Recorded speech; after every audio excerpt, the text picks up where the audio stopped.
bulan Juni ini Bapak Ibu, untuk seluruh gereja Mawar Syaron, tema bulanannya adalah menjadi bait suci Roh Kudus yang diurapi. Nah, di ibadah 1 sampai 4 saya terdorong untuk menyampaikan bagaimana kita bisa menjadi bait sucinya Roh Kudus, baitnya Roh Kudus tinggal di hati kita, bait yang membuat dia kerasan untuk tinggal dalam hidup kita, di hati kita, berjalan bersama-sama ya dalam kehidupan kita. Nah, oleh karena itu saya akan lebih banyak ngomong bagaimana menjadi bait Roh Kudus yang menjadi rekan kerja Roh Kudus yang membuat dia itu nyaman berjalan bersama-sama dengan kita. Karena Allah Roh Kudus juga adalah Allah sendiri. Dia bukan kuasa. Kalau mungkin ada ajaran yang mengajarkan bahwa Roh Kudus itu kuasa, enggak. Dia Allah sendiri. Dia pribadi yang punya perasaan dan kehendak juga. Dia Allah yang lembut tetapi juga tegas. Allah yang menuntun kita pada seluruh kebenaran. Itu salah satu pekerjaannya. Dia masuk, dia tinggal dalam hidup kita ketika kita membuka pintu bagi dia. Ya, kalau kita nggak buka pintu, dia juga Allah yang sopan. Dia bukan Allah yang merasuki. Kalau iblis, setan dan kerjaannya merasuki. Kalau Tuhan enggak. Allah Roh Kudus itu ketika diizinkan, ketika kita buka hati kita, dia akan masuk dan akan tinggal. Oleh sebab itu pastikan dia kerasan tinggal di hati kita. Kita menjadi baitnya yang menyenangkan hati Tuhan. Nah, ini tema khotbah saya sepanjang hari ini. Boleh tolong ditampilkan. Tadi pagi saya bicara tentang hati yang murni. Kita perlu punya hati yang terus dijaga kemurniannya, karena hati orang bisa berubah. Ya, ketika kita mencapai sesuatu atau ketika kita ada di posisi tertentu, seringkali orang bisa berubah hatinya. Yang ibadah kedua saya akan bagikan tentang hati-hati dengan hati. Bagaimana menjaga hati dengan segala kewaspadaan. Lalu yang ketiga, hati-hati dengan mulut kita. Karena Tuhan mau pakai seluruh kehidupan kita, termasuk perkataan kita untuk membangun, untuk menasihati, untuk menegur orang dengan benar, untuk membawa orang-orang pada kebenaran, untuk menyaksikan kasih Tuhan, memuliakan Tuhan. Namun banyak orang gagal menjaga mulutnya, sehingga kita nggak mencerminkan kita menjadi saksi Kristus. Makanya kita perlu jaga dan hati-hati. Mulut kita seringkali bisa membuat rusaknya hubungan karena kita nggak jaga. Kadang-kadang kita nggak mikir ribuan kata-kata yang keluar dari mulut kita setiap hari itu dampaknya seperti apa. Ya. Lalu yang keempat bicara soal hati hamba. Yesus sendiri memberikan teladan itu, bagaimana dia membasuh kaki murid-muridnya, dan Yesus berkata bahwa kalau kau ingin jadi yang terbesar, hendaklah engkau menjadi yang paling kecil. Lalu yang terakhir, baru saya akan ngomong soal dimensi yang berikutnya, yaitu hidup yang memberi. Ketika kita menerima baptisan Roh Kudus, ketika kita berjalan bersama dengan Roh Kudus, kita menginginkan urapan Roh Kudus menyertai kita menjadi saksi Tuhan yang efektif. Maka kita tahu bahwa apa yang kita alami baptisan Roh Kudus itu, urapannya itu bukan untuk euforia rohani, bukan untuk kesenangan kenikmatan pribadi kita secara rohani, kita jadi gendut kolesterol rohani, bukan. Karena pengurapan itu untuk kita melayani orang lain. Ya, itu ibadah yang terakhir. Oke? Ibadah yang kedua judulnya hati-hati dengan hati. Amsal 4 ayat 23 firman Tuhan berkata demikian. Amsal 4 ayat 23 ini ayat yang sangat terkenal. Firman Tuhan berkata, jagalah hatimu dengan segala kewaspadaan, karena dari situlah terpancar kehidupan. Perhatikan, ada perintah dengan segala kewaspadaan, karena dari situlah terpancar kehidupan. Demikian sebaliknya, kalau kita gagal menjaga hati kita, maka bukannya memancar kehidupan, lawan katanya adalah kematian. Betul ya? Ini kan kondisi yang seharusnya jagalah hatimu dengan segala kewaspadaan, karena dari sinilah terpancar kehidupan. Kalau kita gagal menjaga, berarti yang terjadi sebaliknya, akan terpancar yang namanya kematian, kebusukan dari hidup kita. Makanya kita perlu hati-hati dengan hati kita. Ya. Nah, Amsal 4 ini, kitab Amsal dipercaya ditulis oleh Raja Salomo, seorang raja yang terkenal hikmatnya, mulia, masyhur, terhormat, prestasinya, pencapaiannya luar biasa, kaya raya. Ia mengatakan bahwa ada hal lain yang jauh lebih penting dan berharga daripada kepandaian, hikmat yang dia miliki, kemasyhuran, nama besar, kekayaan yang dia peroleh. Dia itu setiap tahun dia itu dapat ribuan ton emas dari negara-negara yang dijajah oleh dia, upeti yang harus dibayarkan ke dia. Dia orang yang sangat kaya. Menurut kitab sejarah, Yosefus mencatat bahwa engsel pintu kandang kudanya Salomo aja terbuat dari emas. Zaman Salomo, emas dan perak itu dipakai untuk harian, untuk sebagai piring, sebagai tempat saji, sebagai gelas dan sebagainya. Zamannya Salomo seolah-olah emas dan perak itu tidak berharga karena saking limpahnya. Tapi dia mengatakan lewat ayat tersebut bahwa ada hal yang jauh lebih penting dan jauh lebih berharga daripada kepandaian, kemasyuran, nama besar, kekayaan, kehormatan yang perlu dijaga dengan penuh kewaspadaan, yaitu hati. Bapak Ibu saudara-saudari dan hati saya. Hati kita semuanya perlu dijaga lebih daripada apapun dengan segala kewaspadaan. Ya. Nah, bila kita menjaga hanya kepandaian, hikmat, Salomo kan terkenalkan hikmatnya. Maka kalau kepandaian yang kita punya, ilmu pengetahuan yang kita punya tanpa hati yang benar, maka bisa jadi kepandaian kita malah menjatuhkan kita. Kepandaian kita malah menjadi kutuk bagi hidup kita. Menjadi kayak hilang rasa beriman pada Tuhan. Hilang rasa percaya pada Tuhan. Logika jauh lebih diutamakan dan sebagainya. Ketika kepandaian tidak disertai dengan hati yang benar, maka kita bisa terjebak dalam menggurui Tuhan. Padahal firman-Nya berkata, sebab siapakah yang mengetahui pikiran Tuhan? Atau siapakah yang pernah menjadi penasehatnya? Hati-hati Bapak Ibu, oleh karena itu bukan salah menimba ilmu, bukan salah kuliah, bukan salah ambil S1, S2, S3, tidak salah. Tapi harus punya hati yang benar. Sehingga ketika semuanya yang ditambahkan itu bukan membuat kita jadi menggurui Tuhan atau meragukan Tuhan. Malah menambah banyak hal yang baik dalam hidup kita. Kalau kita punya hati yang benar. Ya.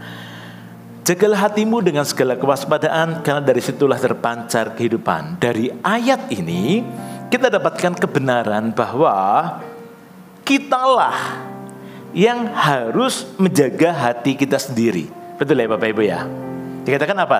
Jagalah hatimu dengan segala kewaspadaan. Berarti yang disuruh menjaga hati siapa? Kita, Bapak Ibu, saudara-saudari dan saya, bukan orang lain.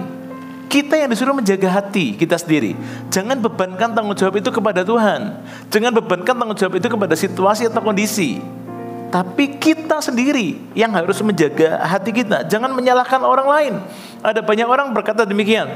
Oh, orang itu sih yang kayak gini kepada saya, makanya saya sekarang kayak gini.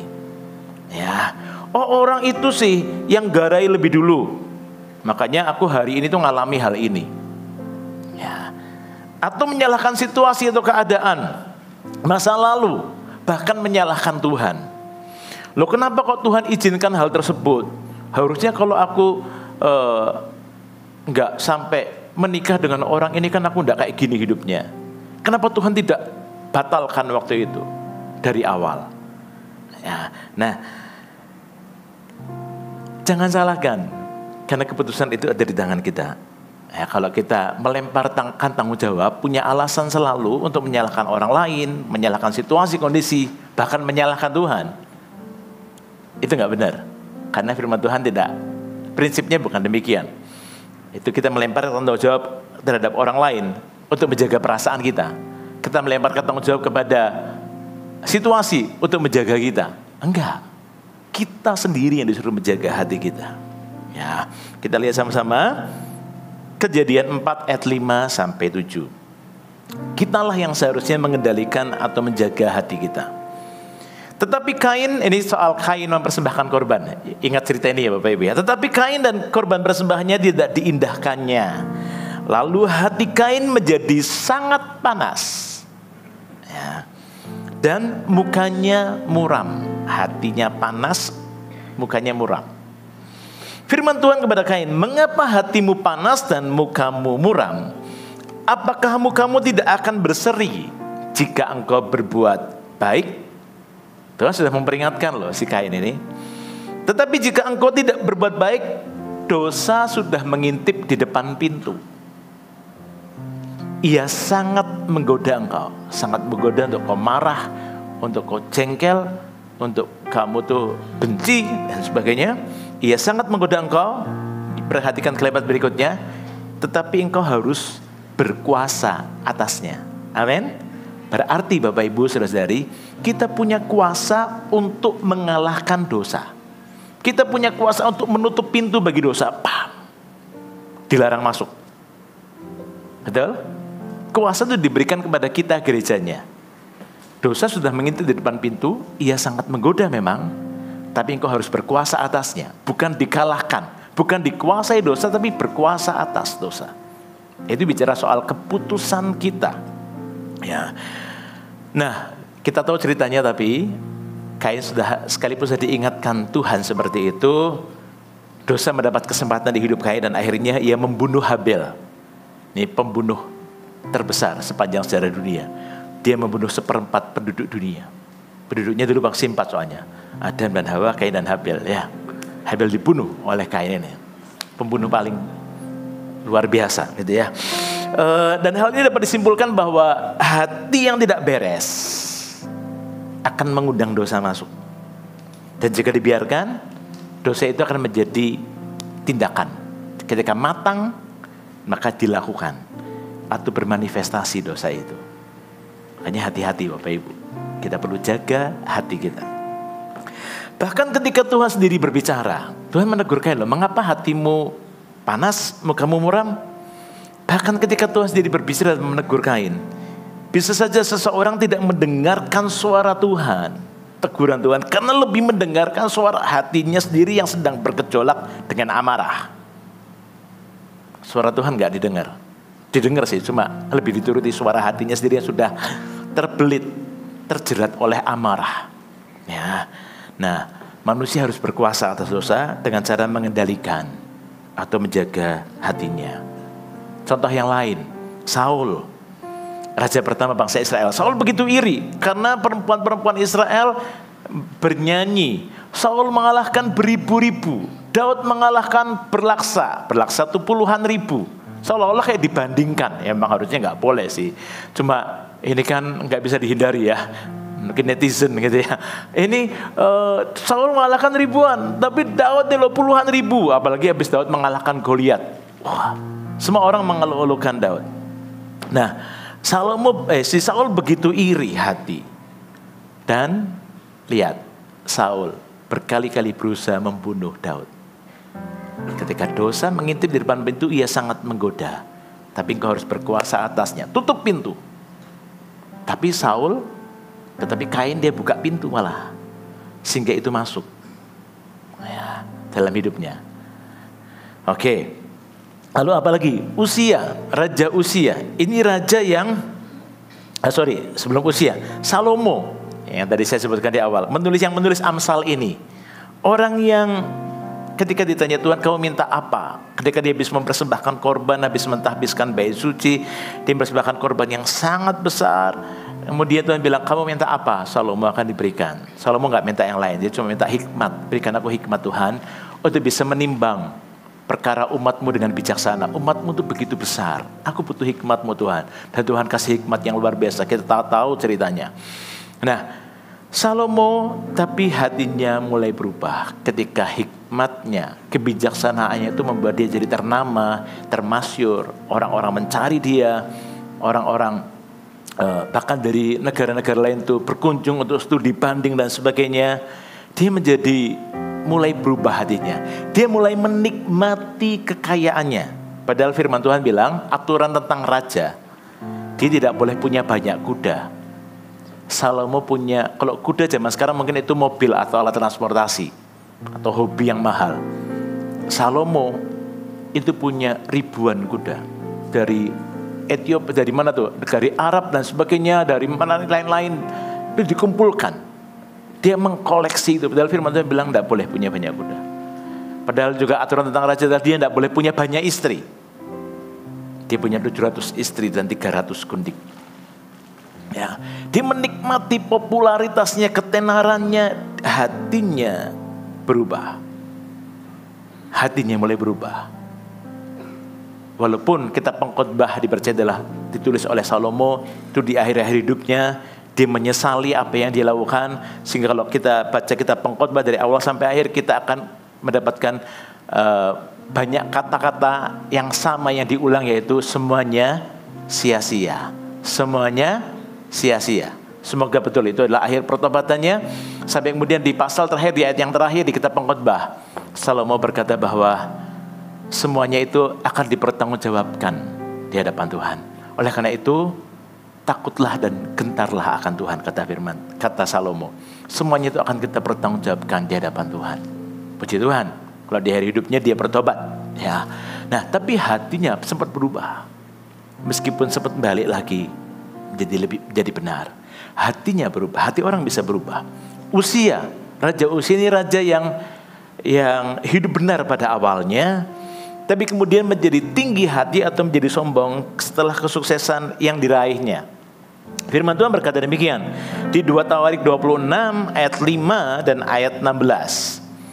Ia mencari Allah selama hidup Sakaria, yang mengajarnya supaya takut akan Allah. Dan selama ia mencari Tuhan, Allah membuat segala usahanya berhasil, sukses. Tapi ayat 16, setelah ia menjadi kuat, sukses, meraih banyak hal, ia menjadi tinggi hati, sehingga ia melakukan hal yang merusak. Ia berubah setia kepada Tuhan Allahnya dan memasuki bait Tuhan untuk membakar ukupan di atas mezbah pembakaran ukupan, yang seharusnya bukan tugasnya dia, itu tugasnya imam. Ya, dia merasa punya kuasa, dia bisa melanggar semua hukum yang seharusnya sudah ditetapkan. Itu bagiannya imam, tapi dia melakukannya. Uzia ini raja yang tinggi hati. Ya, hatinya berubah. Makanya Bapak Ibu Saudara-saudari, waktu kita masih pemula, sederhana, bukan siapa-siapa, kita mungkin bisa dengan mudah tulus untuk mengampuni, untuk mengasihi, untuk respect sama orang. Tapi ketika kita sudah punya sesuatu, mencapai posisi tertentu, kadang kalau kita nggak jaga hati ini, kita kehilangan kemurnian hati kita. Menjadi merasa punya hak, menjadi merasa punya power, punya, ya pokoknya hatinya berubah. Mari kita mau cek hati kita Bapak Ibu. Ya, jangan biarkan berkat Tuhan malah menjadi kutuk dalam kehidupan kita ketika kita gagal menjaga hati kita. Ya, mengapa hati perlu dijaga? Ya, karena yang pertama, hati itu adalah sesuatu yang membuat Bapa itu berkenan atas hidup seseorang. Hati Anda dan saya itu yang membuat Bapa itu menyatakan perkenanannya tuh lihat hati kita, gitu ya.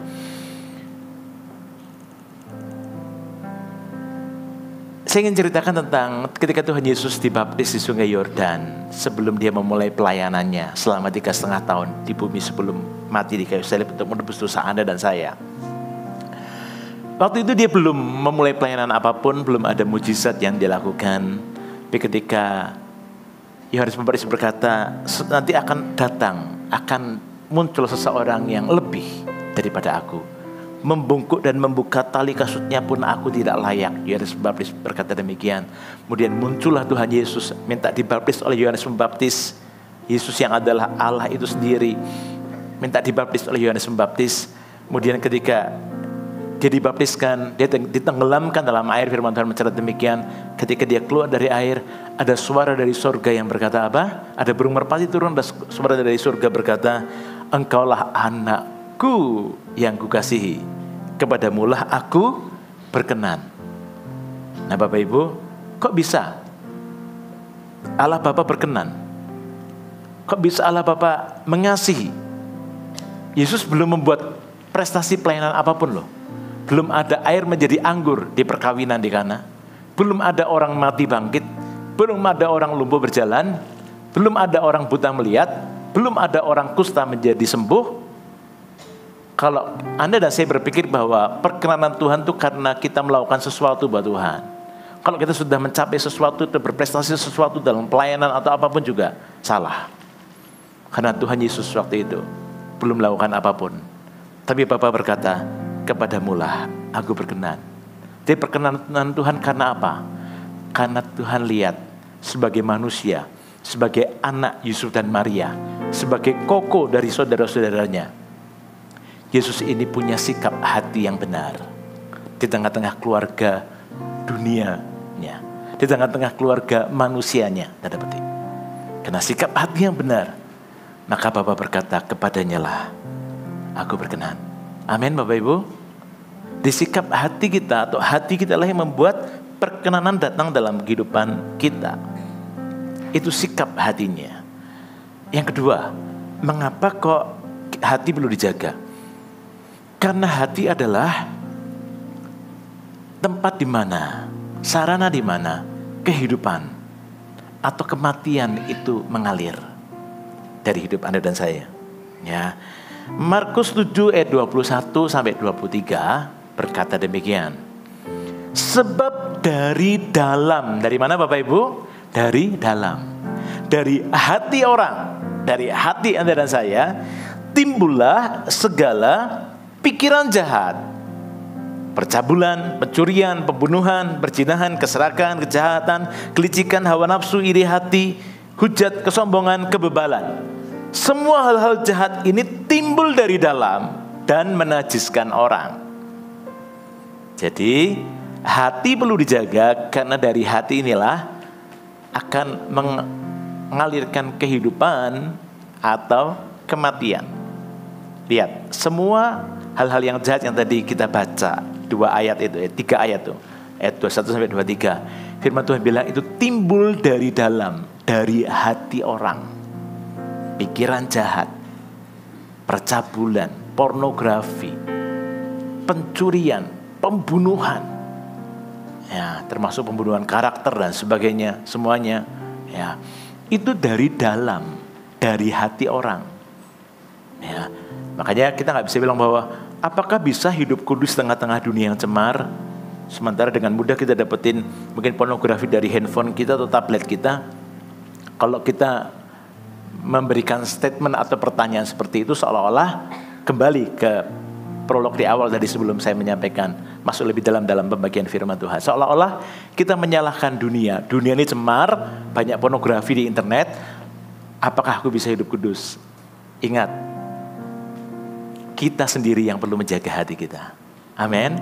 Ingat Yusuf, ketika dia digoda oleh istri Potifar dengan cara yang luar biasa, dengan strateginya yang luar biasa. Tidak ada orang lain di rumah itu. Sudah disetting oleh istri Potifar. Sedemikian rupa. Dia dipeluk mungkin, dia diambil jubahnya. Yang Yusuf lakukan adalah dia lari. Dia tidak diam di tempat. Betul ya? Dia pergi, dia lari. Dia karena dia tahu aku harus menjaga. Dia juga darah anak muda yang juga punya keinginan, yang punya juga nafsu dan sebagainya. Dia tidak dikebiri loh Bapak Ibu. Lain, ada orang-orang yang menjadi tawanan atau budak mungkin dikebiri, tapi dia tidak. Buktinya dia punya anak dari Asnat, betul ya? Ketika dia itu dia tidak dikebiri. Dia punya nafsu, itu punya. Tapi dia tidak jatuh dalam dosa ketika istri Potifar berusaha menggoda dia, karena dia menjaga hatinya dengan segala kewaspadaan. Jangan limpahkan tanggung jawab itu kepada orang lain atau pihak luar atau situasi. Ya, itu tanggung jawab kita sendiri. Ya, oke. Nah, pernahkah Bapak Ibu ketemu dengan orang yang pahit hidupnya? Kalau ngomong-ngomong sama orang tersebut rasanya kok capek ya ngomong sama orang ini ya, rasanya kok komplain terus, betul ya? Pernah ketemu orang kayak gitu? Kayaknya tuh yang mengalir hidup itu hanya kematian. Kayak negatif terus gitu ya. Sementara ada orang juga yang ketika Anda ketemu tuh Anda senang dengan ketemu dia tuh, Anda dihibur, mungkin orangnya lucu, dikuatkan. Ada hal-hal yang baru yang Anda alami.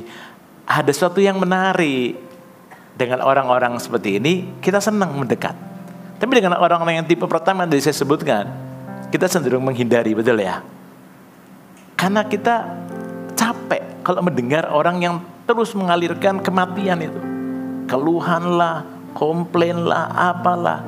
Ya, seolah-olah nggak ada hal yang baik di dunia ini gitu ya. Saya pernah ketemu dengan orang yang seperti itu soalnya. Jadi, asalnya kalau ketemu sama dia rasanya kalau bisa dihindari, please.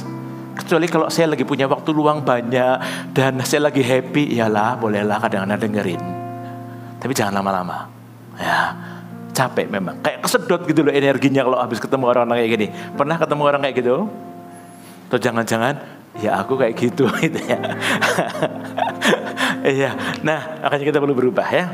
Tapi Anda juga pasti pernah ketemu kan dengan orang yang kalau Anda ketemu tuh roh Anda rasanya menyala-nyala, rasanya jadi on fire, rasanya pengen terus ketemu orang ini. Ayo kok kapan lagi ketemu? Ayo bro, kapan lagi ketemu? Anda malah nyari-nyari waktu untuk ketemu. Ya, nah tergantung. Makanya ada kehidupan atau kematian yang mengalir. Makanya hati perlu dijaga. Karena hati tempat di mana itu kematian atau kehidupan itu mengalir. Nah, kita lihat ada kisah ini. Ingat gak? Ada 2 murid yang habis Tuhan Yesus bangkit. Ada 2 orang murid itu yang pergi ke Emmaus. Dari Yerusalem pergi ke Emmaus. Tiba-tiba Tuhan Yesus ikut dalam perjalanan mereka. Jadi bertiga. Ingat cerita itu? Mereka ngobrol-ngobrol, namun mereka gak sadar bahwa itu Tuhan Yesus yang sudah bangkit. Sampai satu tempat di Emmaus, di sebuah rumah. Mereka makan, kemudian Yesus memecah-mecahkan roti, melakukan perjamuan kudus seperti yang nanti kita lakukan. Baru mata mereka terbuka, oh ini Tuhan Yesus. Tuhan Yesus menghilang. 2 murid ini berkata demikian. Oh pantesan. Jadi katakan di Lukas pasal 24 ayat 32. Ya. Kata seorang kepada yang lain, bukankah hati kita berkobar-kobar ketika ia berbicara dengan kita di tengah jalan dan ketika ia menerangkan kitab suci kepada kita? Perhatikan kata-kata, bukankah hati kita berkobar-kobar, on fire, ketika ia berbicara dengan kita di tengah jalan tadi? Oh pantesan. Lihat Bapak Ibu, nangkap ya, ada orang yang kayak gini yang mengalirkan kehidupan. Kalau ketemu dengan orang ini, hati Anda dibawa untuk berkobar-kobar, untuk menyala-nyala buat Tuhan, untuk hidup benar, untuk hidup takut akan Tuhan. Nah, singkat cerita, tadi kan 2 murid ini berjalan menuju ke Emmaus, itu tujuan akhirnya. Akhirnya habis mereka mengalami perjamuan kudus dan mereka tahu itu Tuhan, mereka pulang lagi ke Yerusalem loh, mungkin untuk bersaksi kepada para rasul yang lain, pada murid yang lain. Perjalanan dari Yerusalem ke Emmaus, pulang pergi kembali ke Yerusalem lagi itu 14 mil. Itu sekitar 22 kilometer. Mereka nyampe, maksudnya mungkin harus istirahat, sudah malam. Mereka tersingkapkan bahwa itu Tuhan.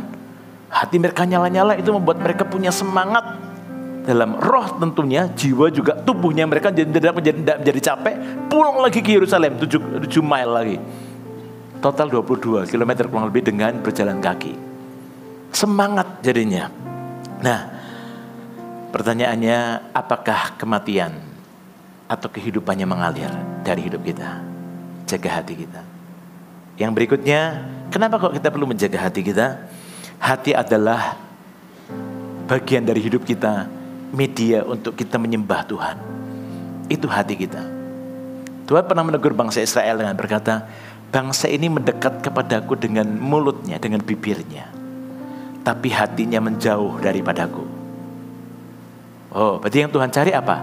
Hati. Karena dengan hati kita inilah kita bisa menyembah Tuhan atau tidak, tergantung hati kita. Kalau kita menyanyi hadir secara fisik di gereja ini, tapi hati kita ketinggalan di luar sana, percuma ibadah yang kita lakukan. Karena hati inilah alat untuk kita menyembah, alat tanda petik untuk kita menyembah Tuhan yang hidup. Ya. Kan di Yohanes pasal 4 berkata bahwa Bapa itu mencari penyembah-penyembah. Orangnya yang dicari. Ya, lebih daripada penyembahannya.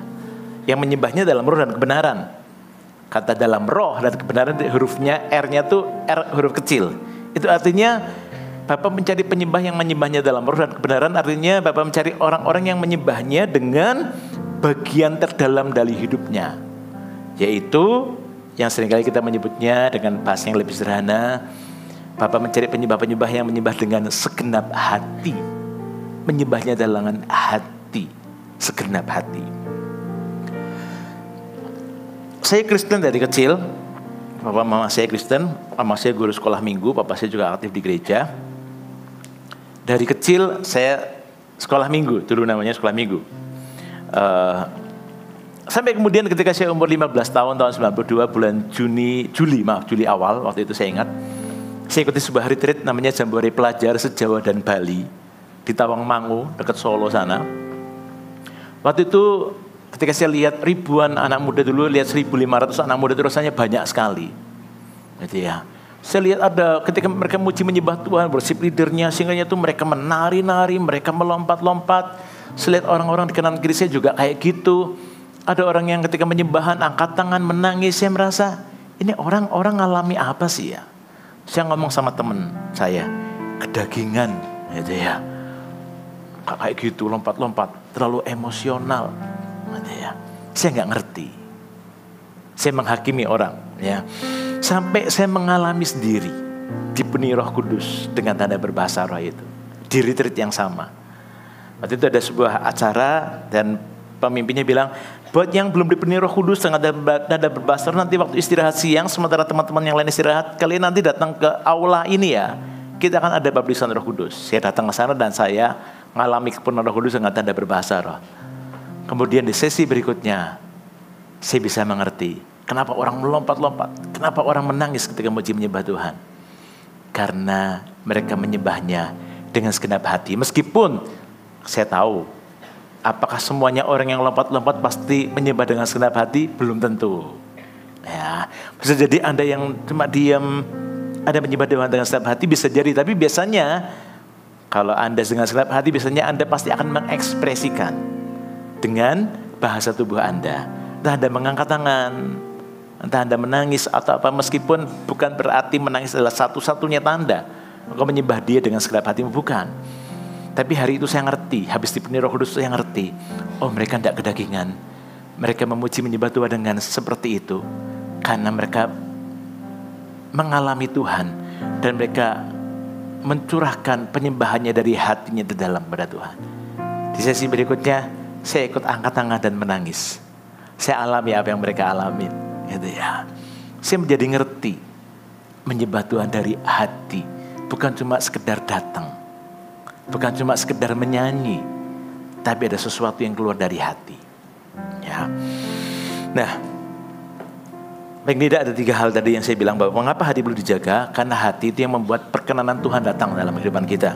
Yang kedua, hati tempat di mana kehidupan atau kematian mengalir. Yang ketiga, hati adalah tanda petik alat atau media untuk kita dalam hidup kita, untuk kita menyembah Tuhan. Ya, nah, Bapak Ibu Saudara-saudari, bagaimana kalau hati seseorang rusak atau cemar? Bagaimana ia bisa bersekutu dengan Tuhan? Ya, hati yang rusak itu misalnya adalah kecemasan, kekhawatiran, ya, kecewa, amarah, dendam, sakit hati, kenajisan, kesombongan dan lain-lain. Akan membuat, saya perhatikan ya Bapak Ibu saudara-saudara ketika melayani orang-orang yang terikat pornografi atau perselingkuhan dan sebagainya. Kalau nggak sungguh-sungguh bertobat, seringkali kenajisan itu membuat orang yang seharusnya tuh tahu kebenaran. Kadang-kadang saya sampai geleng kepala. Kamu tuh loh tahu ini. Kenapa kamu lakukan? Kamu tuh loh sudah pemimpin di sini. Kenapa kok kamu lakukan? Gitu ya. Dan ketika kita ajari dia, kita bagikan kebenaran, seolah-olah itu kayak tidak mudeng, kayak bebal gitu, kayak ada selaput yang menutupi akal budinya, hatinya. Ya, bukan berarti nggak bisa dibereskan, nggak bisa disembuhkan atau dipulihkan. Tapi perlu ada hati yang sungguh-sungguh bertobat, hati yang hancur, jiwa yang patah dan remuk. Tidak akan kau pandang hina ya Allah. Ini adalah tulisannya Daud ketika dia bertobat habis berzina dengan Batseba dan membunuh suami Batseba yaitu Uria. Mazmur 51 adalah mazmur pertobatannya Daud.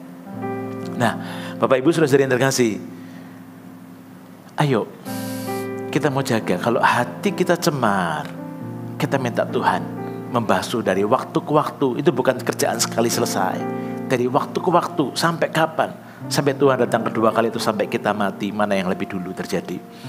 Dari waktu-waktu kita diproses, hati kita semakin dimurnikan, semakin disucikan. Ya, sehingga kita semakin mudah untuk mengalami tuntunan Tuhan, meresponi setiap situasi dengan caranya Tuhan. Ayo, saya ajak kita semuanya, termasuk diri saya sendiri, untuk kita menjaga hati kita. Dan Tuhan itu mengenal hati kita.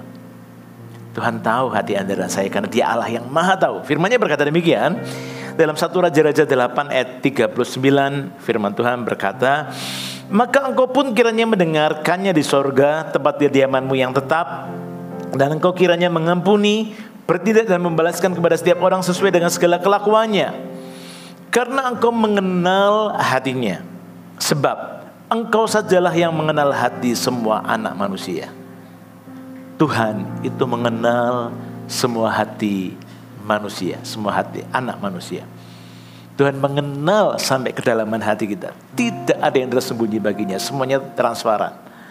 Tuhan itu Allah yang maha tahu, gitu ya. Tuhan mengenal hati kita. Namun kabar baiknya adalah, kalau Anda merasa, iya, aku merasa ada sesuatu yang salah di hatiku ya. Aku masih nyimpan kemarahan. Sudah sekian tahun aku tidak bicara dengan orang tuaku, dan dengan anakku, dengan saudaraku, atau dengan rekanku itu. Hatiku marah, panas, dendam, iri hati. Hati-hati Bapak Ibu. Ya, jangan khawatir. Tuhan mengenal hati Anda, iya. Tapi juga Tuhan ingin memulihkan Anda dan saya kok. Datang pada Tuhan. Kalau Anda selama ini sudah berusaha namun nggak bisa. Kalau aku suruh ngampuni, aku nggak mampu.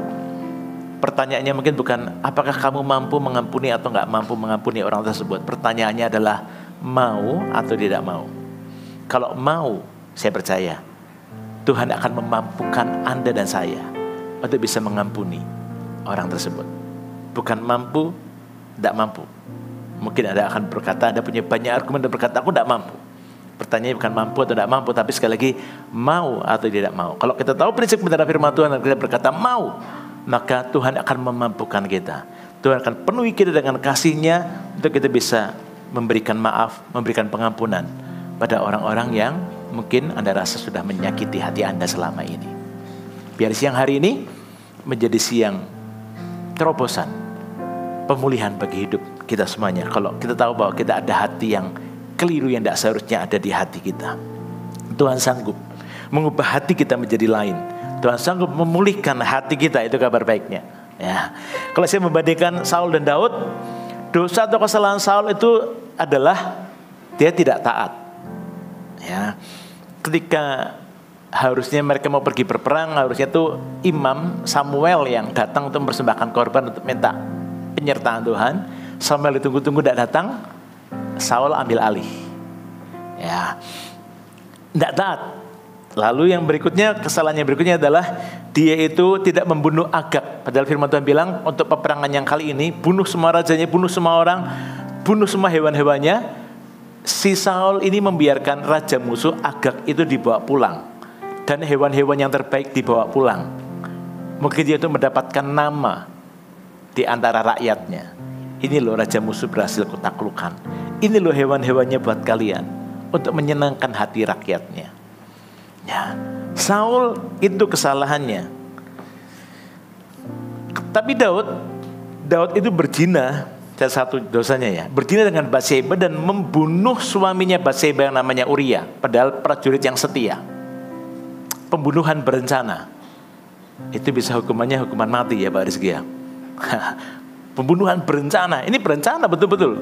Ketika Uria dibawa pulang dengan harapan dia bisa pulang ke rumah, maka kehamilannya Batseba itu bisa terselubungi bahwa dia hamilkan karena Uria pulang waktu itu. Padahal itu belangnya si Daud.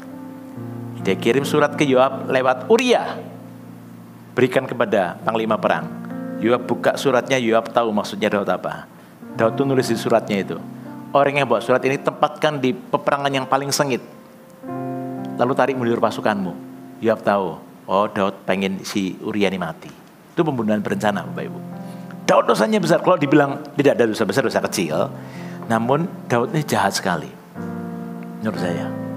Tapi ya, kok dibanding-bandingkan kesalahan Saul dan Daud, harusnya Saul mungkin gak separah itu ya. Tapi apa yang membuat Daud itu berkenan di hadapan Tuhan? Karena hatinya bertobat sungguh-sungguh. Saul enggak. Ketika Saul ditegur Samuel, mengapa kamu mempersembahkan korban dan nunggu aku?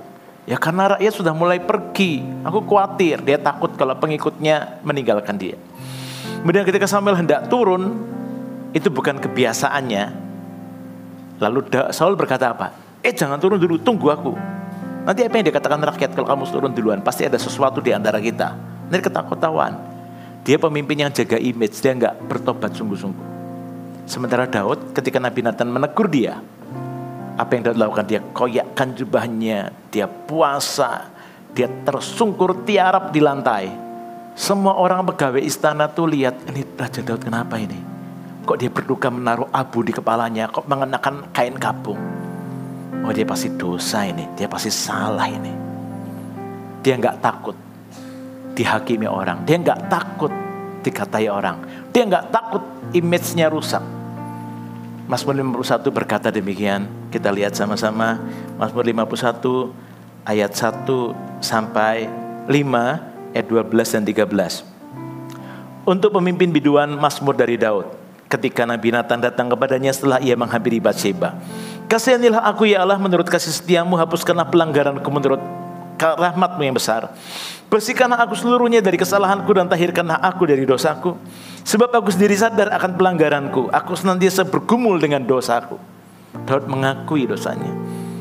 Lalu di ayat-ayat yang lain berkata bahwa jangan buang aku dari hadapanmu Tuhan, jangan ambil rohmu yang kudus daripadaku. Ya.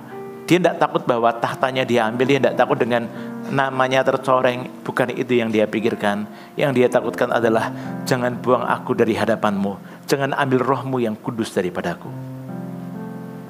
Nah, kemudian ayat yang berikutnya, ayat 12. Jadikanlah hatiku tahir ya Allah, jadikan hatiku kembali bersih suci ya Allah, dan perbarilah batinku dengan roh yang teguh. Janganlah membuang aku dari hadapanmu, dan janganlah mengambil rohmu yang kudus daripadaku.